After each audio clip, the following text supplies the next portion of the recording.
এটাও তোমার দরবারে আমরা দাবি রাখছি, তুমি আমাদের কথা গ্রহণ করো। আবু হুরায়রা রাদিয়াল্লাহু তাআলা আনহু বলেন,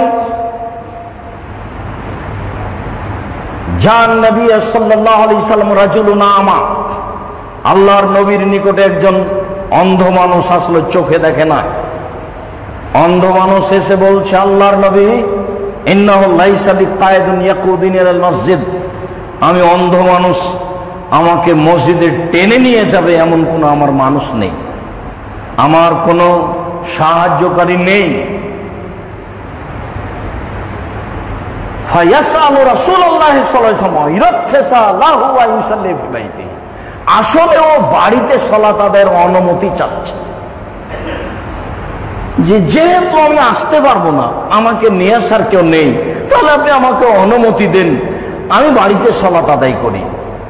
ফামার আল্লাহ, আল্লাহ রাসূল ফারাক্কাসা লাহু, তাকে অনুমতি দিয়ে দিল। আচ্ছা আচ্ছা ঠিক আছে, তোমার তো কোনো মানুষ নেই, তুমি বাড়িতেই সালাত আদায় করিও, অনুমতি দিয়ে দিলেন। ফাওয়াল্লাহ, এবার লোকটা চলে যাচ্ছে, চলে গেছে, দরজার বাইরে এরকম চলে গেছে। ফাদাহু, আল্লাহ রাসূল বলেন, শুনো শুনো শুনো শুনো, ওকে ডেকে নিয়ে আসো, ওকে ডেকে নিয়ে আসো, ওকে ডেকে নিয়ে আসো। তোকে ডেকে নিয়ে আসা হলো। এবার আল্লাহ রাসূল জিজ্ঞাসা করছেন, হাল তাসমাউন নিদা, তুমি কি আজান শুনতে পাও? কারণ না, জি হ্যাঁ, আমি তো আজান শুনতে পাই, আমি তো বাড়ি থেকে আজান শুনতে পাই। তখন আল্লাহ রাসূল বলছেন, ফাজিব, তাহলে মসজিদে আসতে হবে। কিভাবে আসবে এইটার আমার বিবেচনার সুযোগ নেই। কে তোমাকে নিয়ে আসবে এইটা আমার কাছে বিবেচনা করার সুযোগ নেই। তুমি কি আজান শুনতে পাও? জি শুনতে পাই। ফাজিব, তাহলে তোমাকে মসজিদে আসতে হবে। হাদিস বুখারী মুসলিম, বিবেচনা করেন তো। আমি সকল দিনী ভাই বোনকে এই হাদিস বিবেচনা করার জন্য অনুরোধ জানাচ্ছি। কি করে আমি আর আপনি বাড়িতে সালাত আদায় করিনি, পরোয়া করি না? আমার কাছে তো জামাতের কোনো দাম নেই, সালাতেরই দাম দিতে পারি না। যারা দিই তারা বাড়িতে সালাত আদায় করি। আবার শহরে বসবাস করার সুবাদে রাত 1টা 2টা 3টায় ঘুমাই, আর 8টা 9টা 10টার সময় উঠি। ধর্ম পাগল হয়ে যায়নি, কারো চরিত্রের সাথে ধর্ম মিল খায় না।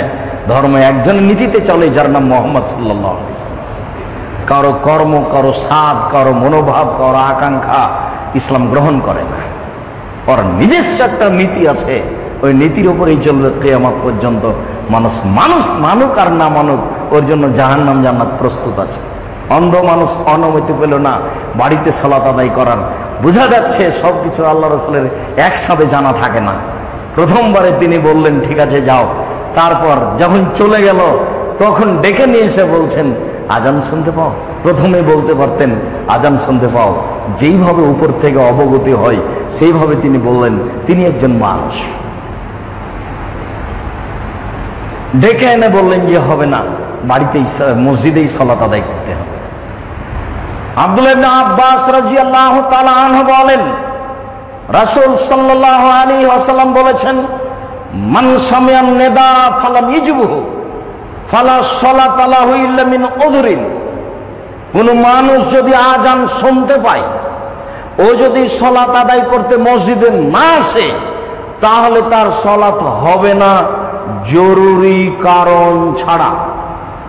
স্বাভাবিকভাবে যদি মানুষ বাড়িতে সালাত আদায় করে নেয় তাহলে তার সালাত হবে না। আবু দাউদ, নাসাই, তিরমিজি, ইবনে মাজাহ এই কথা রাসূল সাল্লাল্লাহু আলাইহি সাল্লাম বলেন। আমাদের কাছে জামাতে সালাত আদায় করার তেমন গুরুত্ব নেই, কিন্তু রাসূল সাল্লাল্লাহু আলাইহি সাল্লাম এইভাবে বলেন। আব্দুল্লাহ ইবনে ওমর রাদিয়াল্লাহু তাআলা আনহু বলেন, রাসূল সাল্লাল্লাহু আলাইহি সাল্লাম বলেছেন, ইজা কুনতুম ফিল মসজিদ ফানুদিয়া বিস-সালাহ ফালা ইয়াখরুজু আহাদুকুম হাত্তা ইউসাল্লি। তোমাদের কোনো মানুষ যদি মসজিদে থাকে, আজান হয়ে যায়, সে যেন সালাত আদায় করে বাইরে না যায়। যদি সালাত আদায়ের আগে আজান হওয়ার সাথে সাথে বাইরে যায়, কথা বলছিল, গল্প করছিল, এবার আজান শুরু হয়ে গেছে বা আজানের টাইম হয়ে গেছে, তখন দেখবেন ও একটা কাজ সামনে নিয়ে বের হয়ে চলে গেল, তোমরা ধরে নিয়ে মুনাফিক।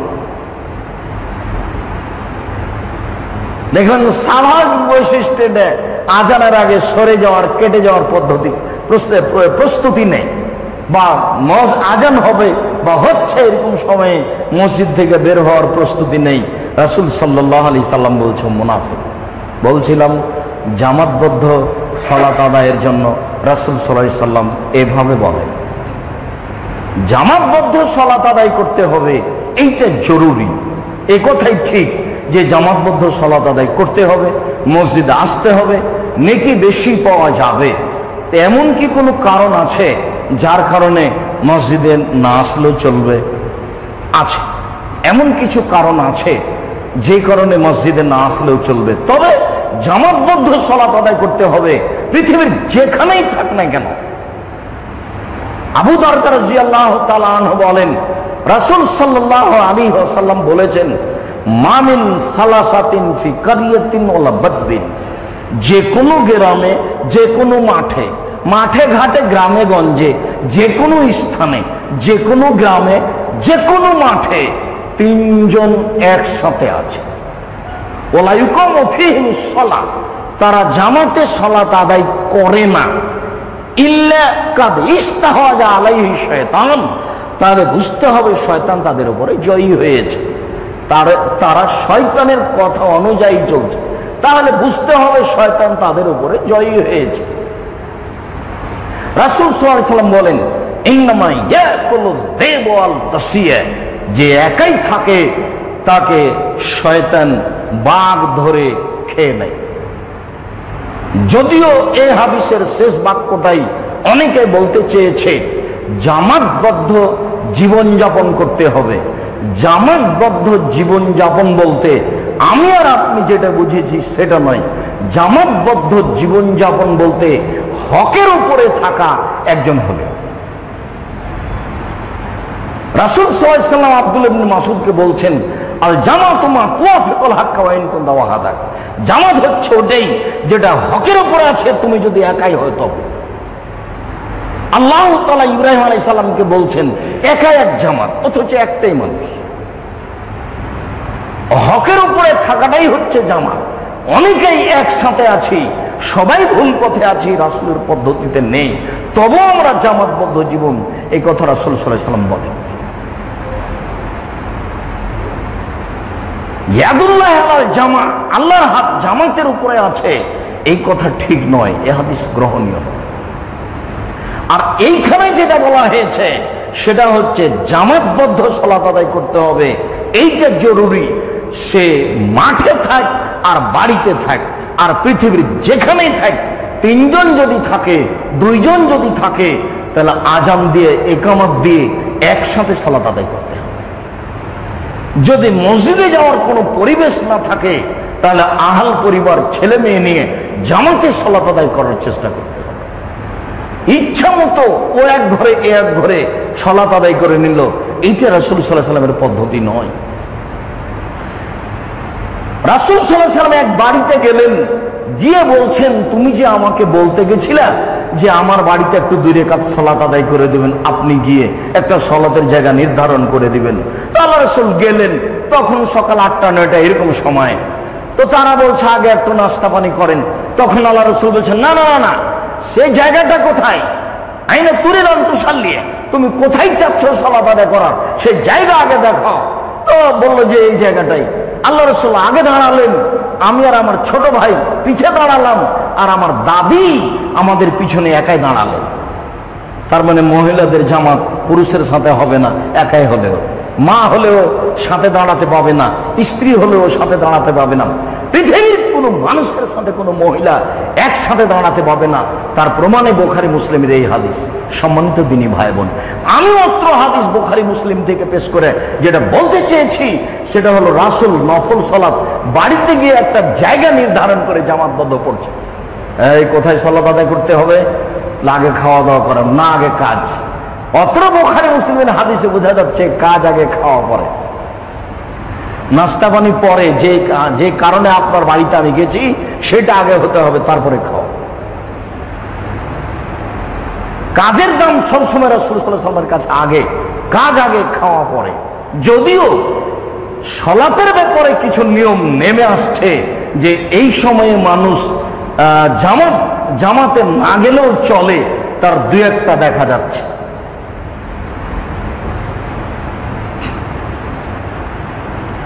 আব্দুল্লাহ ইবনে উমর রাদিয়াল্লাহু তাআলা আনহু বলেন, রাসূল সাল্লাল্লাহু আলাইহি ওয়াসাল্লাম ইয়ামুরু আল মুআযযিনা ইযা কানাত লাইলাতুন যাতু বারদিন ও মাতার, যখন রাত্রি হতো খুব প্রচন্ড ঠান্ডা আর বৃষ্টি, যখন খুব ঠান্ডা এবং বৃষ্টির রাত হতো, ফায়াকুল, তখন তিনি মুয়াজ্জিনকে আদেশ করতেন যে মুয়াজ্জিন বলবে, আলা সাল্লু ফির রিহালে, তোমরা বাড়িতে সালাত আদায় করো। আসসালা হায়াল আসসালা হায়াল আল ফালাহ, এই বাক্য দুটো না বলে মুয়াজ্জিন বলবে আলা সাল্লু ফির রিহাল, তোমরা বাড়িতে সালাত আদায় করো। তাহলে বাড়িতে সালাত আদায় করার অনুমতি রাসূল সাল্লাল্লাহু আলাইহি ওয়াসাল্লামের পক্ষ থেকে আছে। যেখানে কঠোরতা আছে সেখানে অনুমতি আছে, সেটা হলো এটা বৃষ্টির সময়, প্রচন্ড ঠান্ডার সময়। তাহলে আশঙ্কা থাকলে, সমস্যা থাকলে, আশঙ্কা থাকলে। আব্দুল্লাহ ইবনে উমর রাদিয়াল্লাহু তাআলা আনহু বলেন, রাসূল সাল্লাল্লাহু আলাইহি ওয়াসাল্লাম বলেছেন, এদা ওদিয়া আহাদুকুমুল আশা, যদি তোমাদের কারো সামনে রাতের খাদ্য চলে আসে, ফাবদা বিল আশা, তাহলে আগে খাদ্য খেয়ে নাও। অন্য এক বর্ণনায় এসেছে যে আব্দুল্লাহ ইবনে উমর খাচ্ছেন, তখন জামাত চলছে, উনি কেরাত শুনতে পাচ্ছেন। খাওয়ার যদি সামনে রেডি হয়ে যায় তাহলে খাওয়া আগে, তারপরে সালাত। যদিও বিষয়টি আমাদের কাছে অত প্রযোজ্য গ্রহণীয় নয়, এই জন্য যে আমাদের 3 বার তো খাওয়া আছেই, আরো বেশি আছে।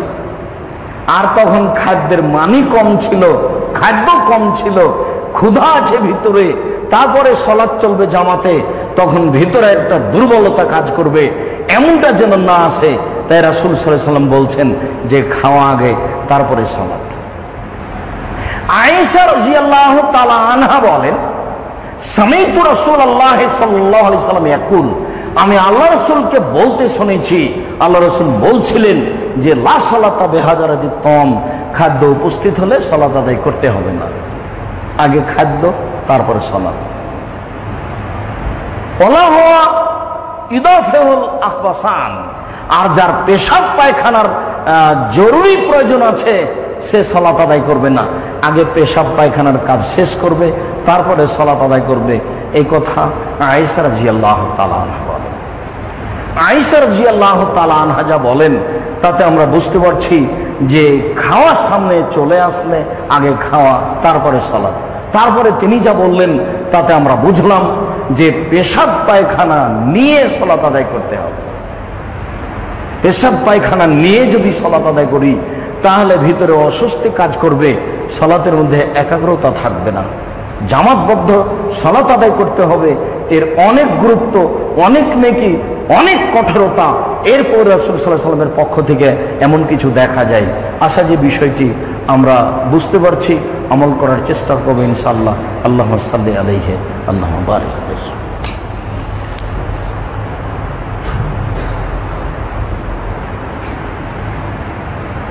আলহামদুলিল্লাহ ওয়াহদা ওয়াসসালাতু ওয়াসসালামু আলা মান লা নাবিয়্যা বা'দা। আবু হুরায়রা রাদিয়াল্লাহু তাআলা আনহু বলেন, রাসূল সাল্লাল্লাহু আলাইহি সাল্লাম বলেছেন, ইযা উকিমাতিস সালাত ফালা সালাতা ইল্লাল মাকতুবা, যদি কোনো সালাতের ইকামত দেওয়া হয় তাহলে তখন আর কোনো সালাত চলবে না। যেই সালাতের ইকামত দেওয়া হচ্ছে জামাতের, সেটা আপনারটা ছেড়ে দিয়ে সেইটা আরম্ভ করতে হবে। যদিও মাযহাব মানার কারণে বহু মানুষ ফজরের সালাতে দেখা যাচ্ছে ওইদিকে জামাত চলছে, আরো বারান্দার বাহিরে যে কোনো স্থানে সালাত আদায় করছে, এমন অনুমতি রাসূল সাল্লাল্লাহু আলাইহি ওয়াসাল্লামের পক্ষ থেকে নেই।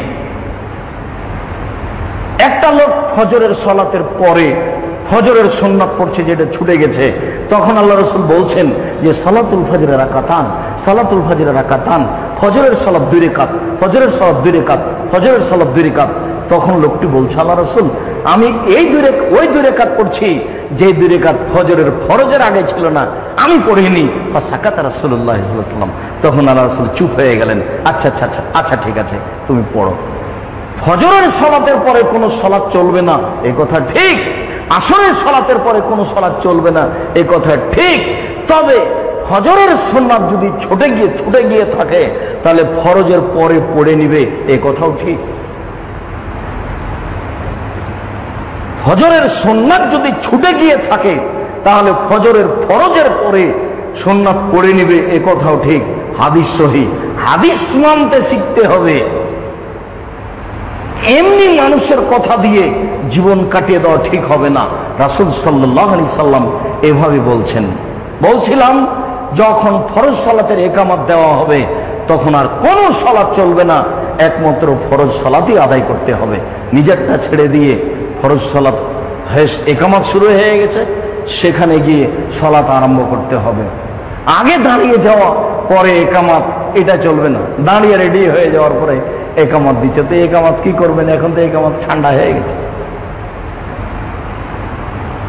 একামত মানে মুসল্লিরা দাঁড়াবে, যখন মুসল্লিরা দাঁড়িয়ে যাবে, একামত চলছে, একামত শেষ হয়ে যাবে, তখন আল্লাহর নবী মুসল্লিদের সামনাসামনি হয়ে মুখামুখি হয়ে সারিবদ্ধ হয়ে দাঁড়াতে বলতেন। তো যখন সারিবদ্ধ হয়ে মানুষ দাঁড়িয়ে গেল, একামত হয়ে গেছে, তখন ইমামকে মুসল্লির মুখামুখি হয়ে বলতে হবে প্রাচীরের মতো দাঁড়ান, পায়ে পা মিলিয়ে দাঁড়ান, কাঁধে কাঁধ মিলিয়ে দাঁড়ান, ফাঁকা বন্ধ করুন, আমি শয়তানকে দেখতে পাচ্ছি ছাগলের বাচ্চার মতো তোমাদের দুইজনের ফাঁকা দিয়ে ঢুকে যাচ্ছে। এমন একদিন জীবনে পার হয়নি এটা না বলে তিনি সালাত শুরু করে দিয়েছেন। যদিও আমরা হাজারো মসজিদে, প্রায় মসজিদে দেখতে পাচ্ছি যে একামত চলছে আর উনি ওইদিকে মুখ করে আছেন। যখন কাতকামাতি সাল্লাহ বা এরকম পর্যায়ে পৌঁছেছেন, পাগড়িও পেঁচাচ্ছেন, ওদিকে মুসল্লির সাথে কোনো কথা নেই, একামত শেষ হতে না হতে আল্লাহু আকবার। ওইভাবেই চলছে, ওইভাবেই গড়ে উঠেছে। রাসূল সাল্লাল্লাহু আলাইহি ওয়াসাল্লামের পদ্ধতিটা নয়। যখন ফরজ সালাতের ইকামত দেওয়া হবে তখন আর কোনো সালাত চলবে না। আমাকে তো মসজিদে যেতে হবেই, মহিলাদেরকে মসজিদে যেতে হবে, রাসূল সাল্লাল্লাহু আলাইহি ওয়াসাল্লামের জরুরি আদেশ। তবে কোনটা জরুরি, কোনটা ভালো, কোনটা উত্তম বিবরণে আমাদের কাছে স্পষ্ট হয়ে যাবে বলে আশাবাদী। আব্দুল্লাহ ইবনে উমর রাদিয়াল্লাহু তাআলা আনহু বলেন, রাসূল সাল্লাল্লাহু আলাইহি ওয়াসাল্লাম বলেছেন, ইন্নাল মারাতা ইস্তাজানাত ফালা ইয়ামনাউহা, ইন্নাল মারাতা ইস্তাজানাত আল মাসাজিদা ফালা ইয়ামনাউহা। কোন মহিলা যদি মসজিদে সালাত আদায় করতে যেতে চায় তাহলে তার স্বামী, তার কেউ যেন তাকে মসজিদে যেতে বাধা না দেয়। এ কথা রাসূল সাল্লাল্লাহু আলাইহি ওয়াসাল্লাম বলেন, হাদিস বুখারী মুসলিম। আব্দুল্লাহ ইবনে উমর রাদিয়াল্লাহু তাআলা আনহু বলেন, রাসূল সাল্লাল্লাহু আলাইহি সাল্লাম বলেছেন, লা তামনাউন নিসা আল মাসাজিদা, তোমরা মহিলাদেরকে মসজিদে যেতে নিষেধ করো না। ওয়া খায়রুল লাহুন্না বাইতুহুন্না, তবে বাড়ি তাদের যে উত্তম, তবে বাড়ি তাদের জন্য উত্তম। একই হাদিস বুখারী মুসলিম। তোমরা মহিলাদেরকে মসজিদে যেতে নিষেধ করো না, তবে বাড়ি তাদের জন্য উত্তম। আব্দুল্লাহ ইবনে উমর রাদিয়াল্লাহু তাআলা আনহু বলেন, রাসূল সাল্লাল্লাহু আলাইহি ওয়াসাল্লাম বলেছেন, লা তামনাউন নিসা আল মাসাজিদা হুজুদাহুন্না, মহিলাদের যে মসজিদে যাওয়ার একটা হক, অধিকার রয়েছে, অংশ রয়েছে, সেটা থেকে তোমরা তাদেরকে বাধা দিও না, তোমরা তাদেরকে মসজিদে যেতে দাও।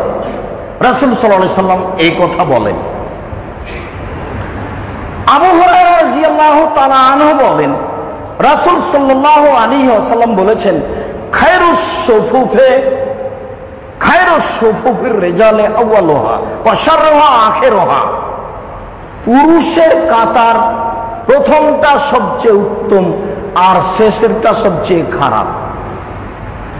ওয়া খায়রুস সুফুফিন নিসায়ে আখিরুহা ওয়া শাররুহা আউয়ালুহা, আর মহিলাদের প্রথম কাতারটা সবচেয়ে খারাপ আর শেষেরটা সবচেয়ে ভালো। হাদিস বুখারী মুসলিম। বলেন তো এর রহস্য কি?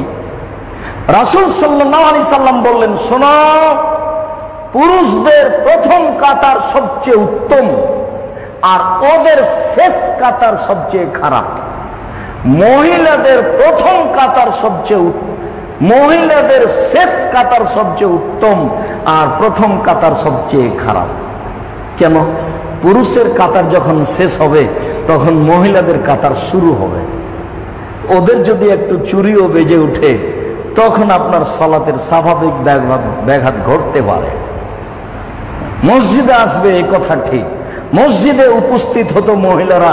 কত হাদিস রাসূল সাল্লাল্লাহু আলাইহি সাল্লাম সারিবদ্ধ হয়ে দাঁড়ানোর বিষয়টি এইভাবে বললেন। তাহলে ওই মসজিদে পুরুষের কাতার শেষ হলেই মহিলারা দাঁড়াতো, যা অত্র হাদিসে স্পষ্ট বোঝা যায়।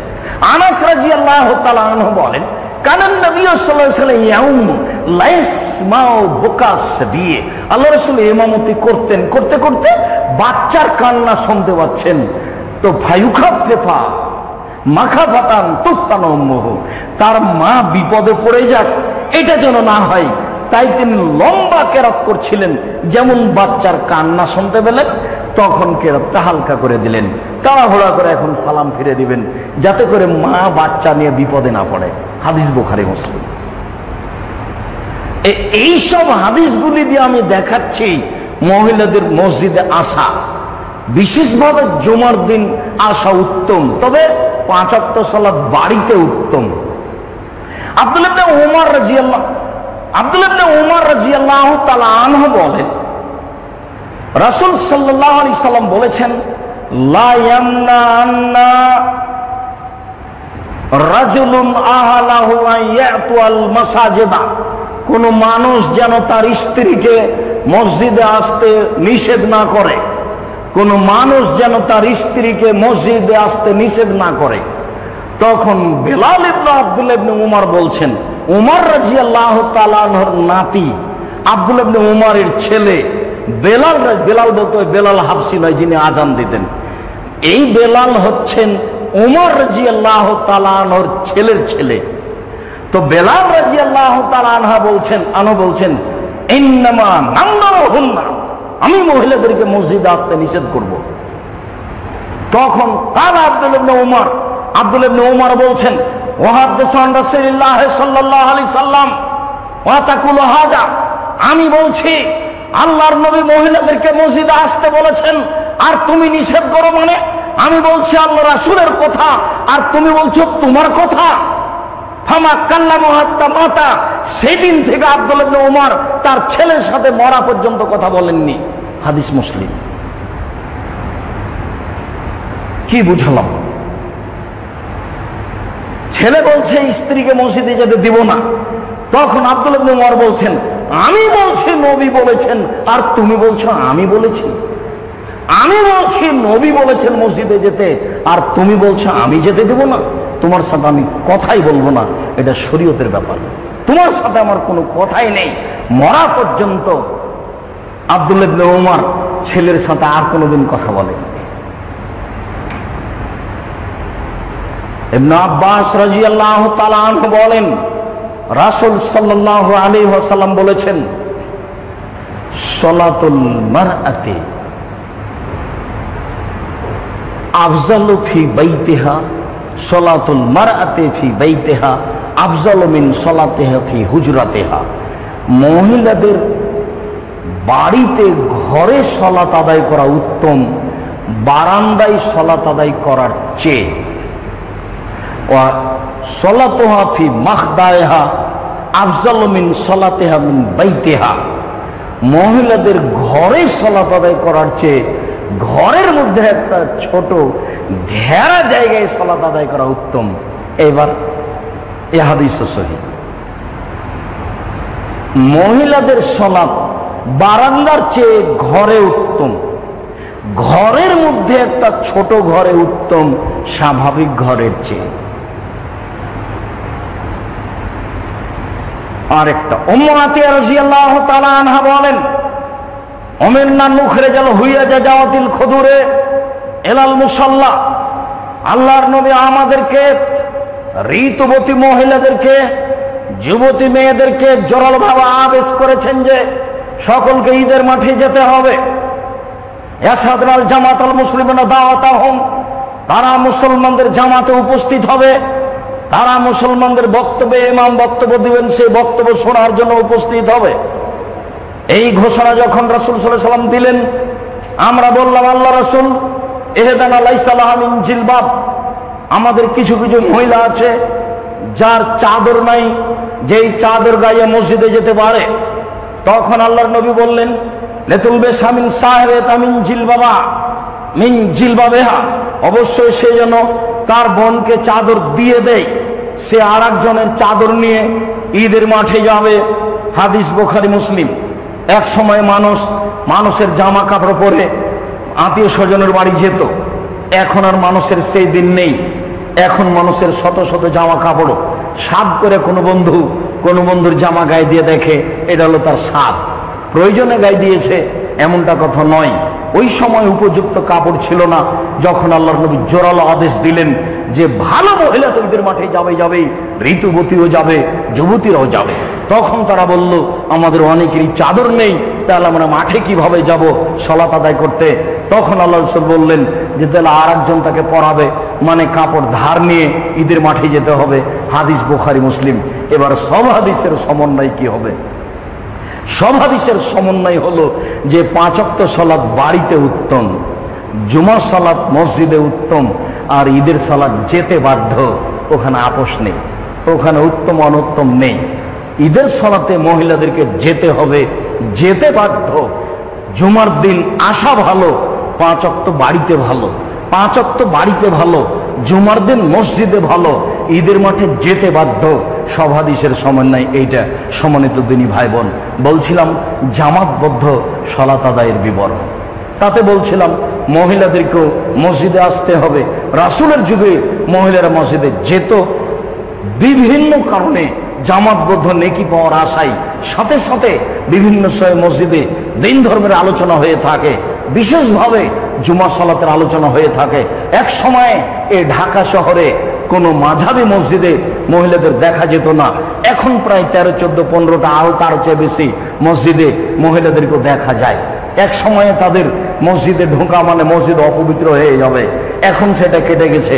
হয়তো বিবরণ মানুষ যদি আরো শক্তভাবে জাতির সামনে পেশ করতে পারে, তাহলে রাসূল সাল্লাল্লাহু আলাইহি ওয়াসাল্লামের সব কথাগুলি জাতির সামনে আসবে, জাতি তখন সহজে বিচার করতে পারবে যে কি আমাদের করা লাগবে। কিন্তু তাদের সামনে আমরা পেশই করলাম না, তারা যেভাবে জানলো মানুষের মুখে সেভাবে দুনিয়া থেকে চলে গেল, বিবেচনা করার সুযোগ হলো না যে আসলে রাসূল বলেছেন কিনা। রাসূল সাল্লাল্লাহু আলাইহি সাল্লাম মসজিদের ব্যাপারে, 5 ওয়াক্ত সালাতের ব্যাপারে, জুমার ব্যাপারে, ঈদের সালাতের ব্যাপারে এইভাবে বলেছেন। বিষয় যে আমরা জামাতবদ্ধ সালাত আদায় করার বিষয়টি বুঝতে পেরেছি। সম্মানিত দিনী ভাই বোন, এই পর্যন্ত বলে আমি আপনাদেরকে অনুরোধ জানাচ্ছি, ইবাদতের জগতে সবচেয়ে ভিন্ন ধরনের বিরল ব্যতিক্রম ইবাদত যে সালাত, যার ব্যাপারে কোনো আপোষ নেই।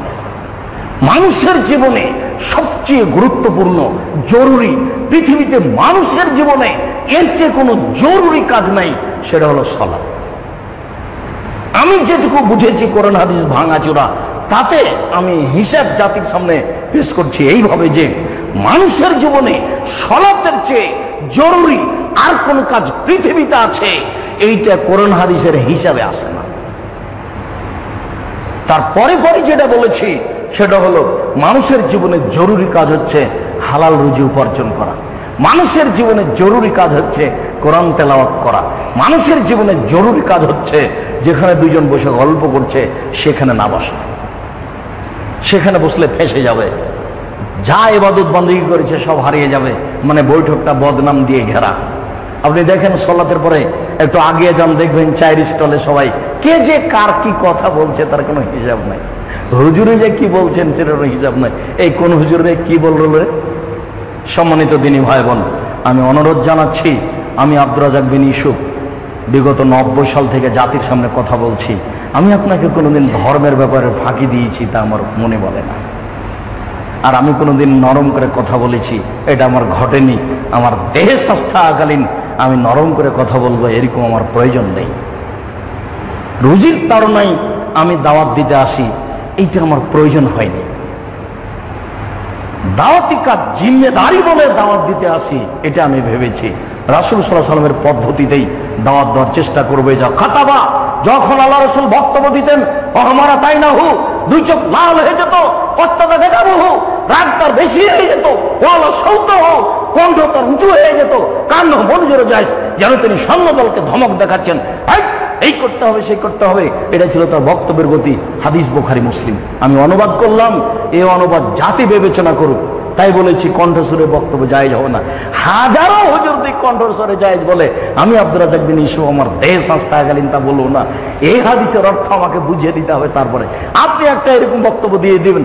আবু হুরায়রা রাদিয়াল্লাহু তাআলা আনহু বলেন, রাসূল সাল্লাল্লাহু আলাইহি ওয়াসাল্লাম বলেছেন যে তোমরা বক্তব্য দিবা যখন তখন কণ্ঠস্বরে দাও। তাহলে তো হয়ে গেল,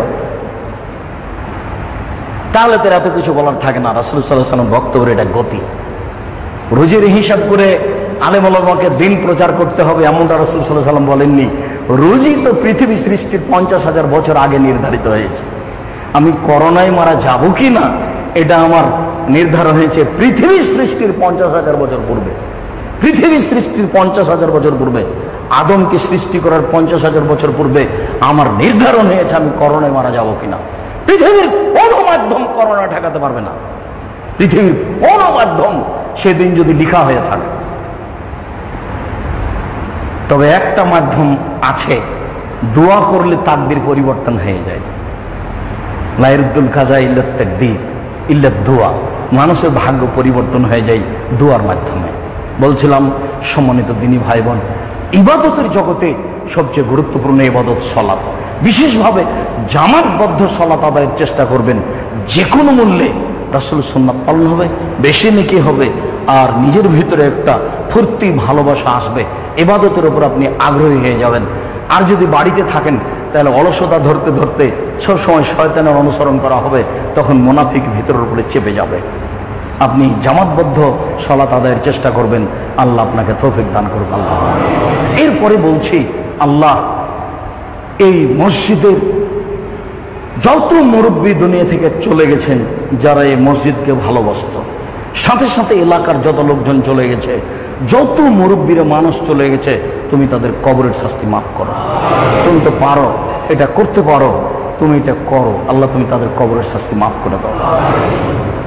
যারা বাড়িতেও হাসপাতালে অসুস্থ আছে, তুমি তাদের আরোগ্য দান করো। বলছি আল্লাহ, আমি একজন সাধারণ খাকসার মানুষ, দিন রাত বলছি, কোনো সময় আপনি আমার কথাকে ভারী মনে করবেন না। আপনি আমার খুব কাছের মানুষ। কোনো কথা যদি আপনি আপত্তিকর মনে করেন আমাকে না বলেই, তাহলে আমি কষ্ট পাবো। আমার মনে বড় সাধ, আমি এদেশের মাটিতে উন্নত মানের প্রতিষ্ঠান গড়বই গড়ব ইনশাল্লাহ, সেটাই জামিয়া সালাফিয়া। যে কোনো মূল্যে আমার হাতে টাকা না, এ কথা সত্য, জামিয়া সালাফে গড়বে এ কথা সত্য, ইনশাল্লাহ গড়বেই গড়বে। আমি একজন ফকির মানুষ, ভিক্ষা চাই, এ কথাই সত্য। এরপরও জামিয়া সালাফিয়া তৈরি হবে এ কথাও সত্য, ইনশাল্লাহ হবেই হবে। কয়েকদিন পরে আপনার জামিয়া সালাফিয়া রূপগঞ্জ নারায়ণগঞ্জ ঢাকা যেটা, সে প্রতিষ্ঠানটা গড়বে প্রায় 50 বিঘা জমির উপরে। শতাব্দীর পর শতাব্দী যারা সঠিক আজ্ঞার মানুষ, তারা এই জামিয়া সালাফিয়া ভোগ করবে। তারা দিন সেখানে প্রচার করবে, প্রচারের ব্যবস্থা করবে। বিশাল ভূখণ্ডের উপরে এই জামিয়া সালাফিয়া, প্রায় 24 থেকে 25 বিঘা জমির উপরে জামিয়া সালাফিয়া ডাঙ্গিপাড়া পবা রাজশাহী। বাইতুল হাম জামি মসজিদ জামিয়া সালাফিয়া ডাঙ্গিপাড়া যেটা, সেটা এখন 3 তলার কাজ আরম্ভ হয়েছে। আর যেটা জামিয়া সালাফিয়া রূপগঞ্জ নারায়ণগঞ্জ ঢাকা, এটার জমি বরাদ্দ হতে এখনো কিছু বাকি আছে। এই মসজিদ তৈরি হবে প্রায় 200 শতক জমির উপরে ইনশাআল্লাহ, যেখানে 10,000 মুসাল্লি একসাথে সালাত আদায় করতে পারবে। আপনি চিন্তা করিয়েন না যেটা হবে কিভাবে। এইটা যখন আমিও ভোগ করি না, আপনাকে ভোগ করতে আমি নিষেধ করছি যে কেমনে হবে বললে তো তাহলে আল্লাহর শক্তিকে খাটো করা হলো। কেমনে হবে এই কথা বলতে হবে না, বলতে হবে আল্লাহ তুমি ব্যবস্থা করো। আমার কাছে কিছুই নেই, তবু আমি বলছি, 1 মাসে প্রায় 20 লক্ষ বেতন লাগে। 1 মাসের বেতন যদি আমি রেডি করি, তাহলে আমার বাকি জীবন কাজ করতে হবে মরা পর্যন্ত, তাহলে 1 মাসের হবে। তারপরে তো আমি বলছি যে ব্যবস্থা আল্লাহ করে দেবে, হচ্ছে তো। 3,850 জন ছেলে মেয়ে, 500 জন অসহায়, 200 জন এতিম, তার তো আহার হচ্ছে, তারা তো আছে, পড়াশোনা করছে, কাজে নিরাশার কিছু নেই। আমার অনুরোধ রক্ষা করবেন, আমার বিনীত অনুরোধ, কোন সময় আমার কথাকে খাটো চোখে দেখবেন না, আর একটু খালি বলবেন আল্লাহ তুমি জামিয়া সালাফে কবুল করো। আমি আপনাকে টাকা দিতে বাধ্য করিনি, তবে আমি আপনাকে বলতে চাই যে আপনার টাকা ছাড়াই জামিয়া সালাফে গড়ে উঠুক, এটা আমি চাই না। আপনারও 10 টাকা সেখানে থাক, 10 টাকা মানে 10 টাকা কথা নয়, 10 টাকা মানে 10 লক্ষ টাকা, 10,000 টাকা, এটা থাক, এটা আমার ওই কাম থেকে ইচ্ছা। কেন? এই সঠিক আকীদার প্রতিষ্ঠানের ব্যাপারে আমার একটা জোরালো দাবি থাকে। পতিতালয়ের মহিলা যদি কুকুরকে পানি পান করে জান্নাত পেতে পারে, আমি এই সঠিক আকীদার প্রতিষ্ঠানে 10টা টাকা দান করলে আমারও জান্নাত হতে পারে। তার রহমতের অভাব নেই। আমি পরকালের আশায় দানটা করেছি। পথ খোলা থাকলো জাতির সামনে। জাতি যদি একটু সংকীর্ণ না হয়ে একটু প্রশস্ত হয়, মনটা বড় করে, তাহলে জান্নাতের পথ খুলে যাবে। ইবাদতের জগতে সবচেয়ে দামি ইবাদত দান। আপনাদের সঠিক পথের জায়গায় এগুলি। সম্মানিত দিনী ভাই বোন, একটু অন্তর থেকে জামিয়া সালাফের জন্য দোয়া করবেন, আল্লাহ যেন জামিয়া সালাফেকে কবুল করেন। ওর অন্তর্গত যত প্রতিষ্ঠান আছে, জামিয়া সালাফে অন্তর্গত বড় প্রতিষ্ঠান আছে আপনার মাসিক আল ইতেশাম পত্রিকা।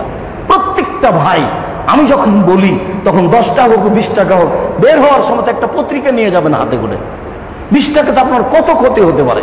ও 10 টাকা নেই আর 20 টাকা একটা পত্রিকা নিয়ে যাবেন, আপনার বোনের জন্য একটা নিয়ে যাবেন। এতে জামিয়া সালাফে কত উপকৃত হবে সেটা আপনাকে হিসাব দিতে আমি পারি না। 10 জন খালি মুফতি আছে, বড় বড় এদেশের আলেম আলেম, যারা 30,000 করে মাসে বেতন। 10 জন খালি মুফতি আছে মাসিক আল ইতেশামের পিছনে। 15-16 জন কর্মচারী আছে, ওর পিছনে একটা প্রেস আছে, ওর পিছনে আরো কত কি আছে। জামিয়া সালাফের অধীনে আছে অনলাইন আল ইতেশাম টিভি। জামিয়া সালাফের পিছনে আছে অসহায় মানুষের পিছনে দাঁড়ানো, যার জন্য আছে এখন ফ্রি অক্সিজেন বিতরণ। কাজে এর জন্য দোয়া করবেন না তো কোথায় দোয়া করবেন? নিজের জন্য করেন, জাতির জন্য করেন, আহলে হাদিসের জন্য করেন। বিশেষভাবে বলেন আল্লাহ তুমি আমাদের এই দেশকে করোনা মুক্ত করো। করোনা মুক্তকে আমরা বালা বলছি। রাসূল সাল্লাল্লাহু আলাইহি সাল্লাম বলেছেন আল্লাহ তুমি বালাকে দূরে করে দাও। যে এলাকাতে মানুষজন থাকে না সে এলাকাতে তুমি বালা মুসিবত নিয়ে যাও। আমরা অন্তর থেকে জুমার খুতবার সময় তোমাকে বলছি করোনার মতো বালা মুসিবত বিপদকে তুমি আমাদের থেকে দূরে করে দাও। দেশকে, জাতিকে, জনগণকে তুমি করোনা মুক্ত করো। তুমি সবকিছু করতে পারো। ইন্নাকা আলা কুল্লি শাইইন কাদির। তুমি ক্ষমতাধর, ফাআলুল লিমা ইউরিদ, তুমি যা ইচ্ছা তাই করতে পারো। জুমার খুতবায় তোমার দরবারে জোরালো ভাবে জানাচ্ছি তুমি আমাদের এই কথা কবুল করো। তুমি আমাদের এই দেশকে করোনা মুক্ত করো। আল্লাহ আল্লাহ যারা আমাদের মারা গেছে তুমি তাদের কবরের শাস্তি মাফ করো। আমরা যারা অসুস্থ তুমি তাদের আরোগ্য দান করো। আমরা যারা বেঁচে আছি তুমি তাদেরকে তোমার রাসূলের পদ্ধতি অনুযায়ী চলার তৌফিক দান করো। এই দাবি, এই দাওয়া, এই দোয়া তোমার দরবারে রেখে আজকের জুমার খুতবা এখানে শেষ করলাম। সাল্লাল্লাহু আলাইহি ওয়াসাল্লাম।